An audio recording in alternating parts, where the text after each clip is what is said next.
Jangan berani-berani masuk ke Malaysia dengan status tidak membawa special pass yang 3 bulan itu.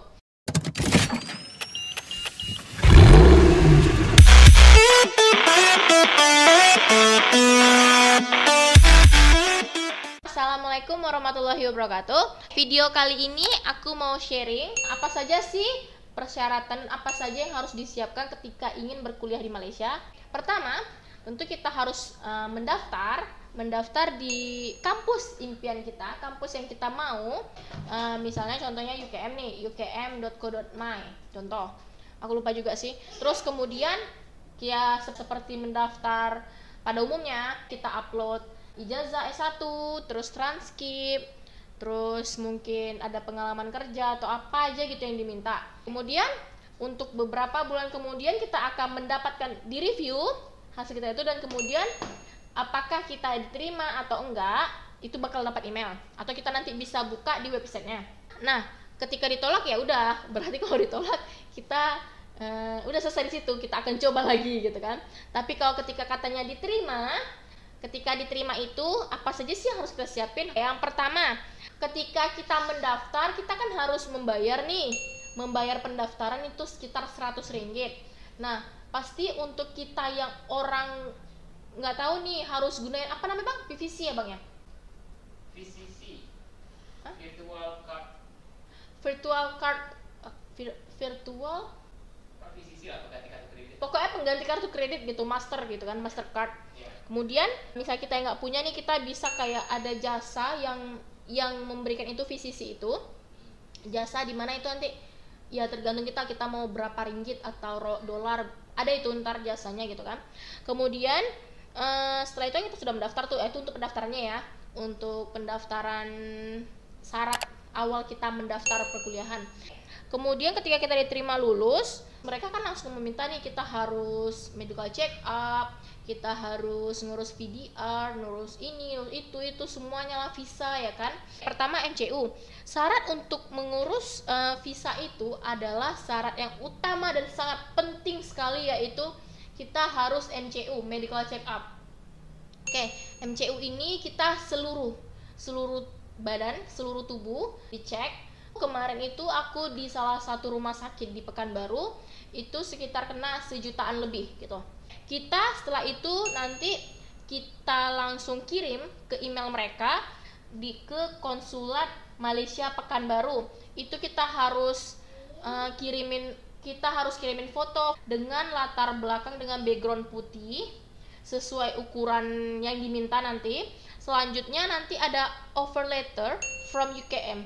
Itu offer letter itu adalah salah satu surat bahwasanya kita tuh diterima sama universitas tersebut. Kemudian kita harus ngirim juga academic transcript nilai. Oke, kemudian paspor itu yang halaman depannya cover, kemudian semuanya. Lanjut ke medical check up-nya kita kirim. Lanjut kemudian itu dulu itu aku ngirim di tanggal 4 bulan 7 2017 dan dapat balasannya di tanggal 13 Juli. Itu berapa hari ya? Sekitar 9 hari ya. 9 hari. Di situ mereka bilang gini, "Dear candidate, we need your official bachelor certificate." Itu berarti aku kurang mengirimkan salah satu persyaratan yang mereka minta, yaitu ijazah S1. Lanjut aku kirim lagi langsung, baru dibalas lagi sama mereka di tanggal 17 Juli 2017.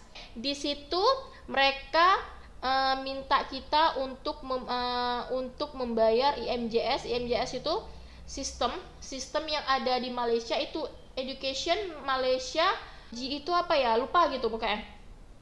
Ntar kalau ada ntar ku share ya. Kemudian membayar total pembayaran untuk visa itu 1.464 ringgit 40 sen.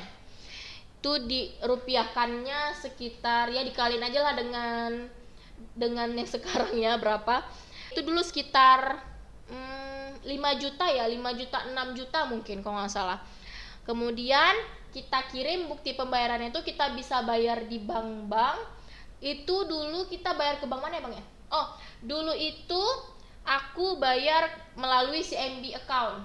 Jadi aku buka account di Indonesia CIMB, kemudian di situ mereka membayar kayak sistem Western Union. Kemudian sudah dikirim, kemudian langsung dapat balasan. Baru nanti setelah itu kita dapat balasan dari IMJS yang visa untuk student, khusus student di Malaysia itu. Lalu kita bawa itu untuk bisa masuk ke Malaysia menggunakan itu. Bagi yang belum punya visa, kita ada kayak special pass itu sekitar 3 bulan. Nah, itu kita harus jangan berani-berani masuk ke Malaysia dengan status tidak membawa special pass yang 3 bulan itu. Oke, karena banyak kasusnya mereka tetap masuk, kemudian lolos. Nah, di situ dia bermasalah lagi karena belum keluar itu dia berani ke Malaysia gitu. Kita tunggu itu, meskipun lambat kuliah kita, tapi mereka bakal memaklumi dosen-dosen di sana karena kita orang dari ini ya, luar ya. Kemudian aku itu dapat di ketika kuliah itu tanggal 4 itu mulai kuliah. Di tanggal 4 itu juga aku baru dapat ini email dari si EMJS ini gitu loh. Situlah buru-buru karena kan kebetulan waktu itu pas di hari libur mereka, hari kemerdekaan Malaysia. Nah, di situ. Kemudian setelah dapat itu, nanti kita masuk ke Malaysia. Sampai di Malaysia itu ketika di custom di tempat ini cap baru masuk itu, mereka nanti akan memberikan kita, oke, ini nggak boleh di imigrasi. Mereka mengatakan, oke, ini kamu pelajar, udah dapat ini, kamu nggak boleh keluar Malaysia selama kamu belum selesai visanya. Itu syaratnya. Berarti kita kayak ngurus visa dulu nih. Sampai di Malaysia, ngurus visa langsung, paspor ditahan, nggak bisa kemana-mana, itu sekitar 3 bulan paling lama, baru keluar visa. Nah, disitulah baru kita punya visa selama sesuai dengan perkuliahan kita. Kayak aku 2 tahun lah aku dapat jatah untuk visa itu. Kemudian ya udah seperti itu, kuliah seperti biasa. Setelah udah punya visa, itu salah satu kunci kita ketika kuliah di Malaysia, itu yang sangat penting. Istilahnya itu nyawa kita di luar negeri. Itu nyawa kita kuliah ketika kuliah di luar negeri. Selanjutnya kita kuliah biasa, udah mengikuti perkuliahan biasa, udah aman. Karena salah satu yang paling berat ketika kita kuliah di luar negeri itu adalah mengurus visa. Mengurus visa itu sampai di sana pun kita harus MCU lagi. Oke, kalau diterima sama kampusnya. Kayak aku kemarin disuruh cek lagi ke dokter, kena 200 ringgit untuk biar bisa ngurus visa, biar sesuai dengan rumah sakit mereka gitu loh. Kalau kita nih sudah cek ini gini, bayar uang kuliah di sana juga, ngurus perkuliahan semuanya. Saya rasa ya cuman itu dan lanjut mungkin ke universitas masing-masing apa yang diminta. Semoga bermanfaat, cukup jelas tentang bagaimana apa saja yang harus disiapkan ketika kuliah di Malaysia. Sekian dari saya, semoga bermanfaat untuk kalian semua. Bagi kalian yang ingin melanjutkan perkuliahan di Malaysia, semoga kalian lulus sesuai dengan university yang kalian mau, yang kalian inginkan, yang kalian impikan. Sekian dari saya. Wassalamualaikum warahmatullahi wabarakatuh. Bye bye.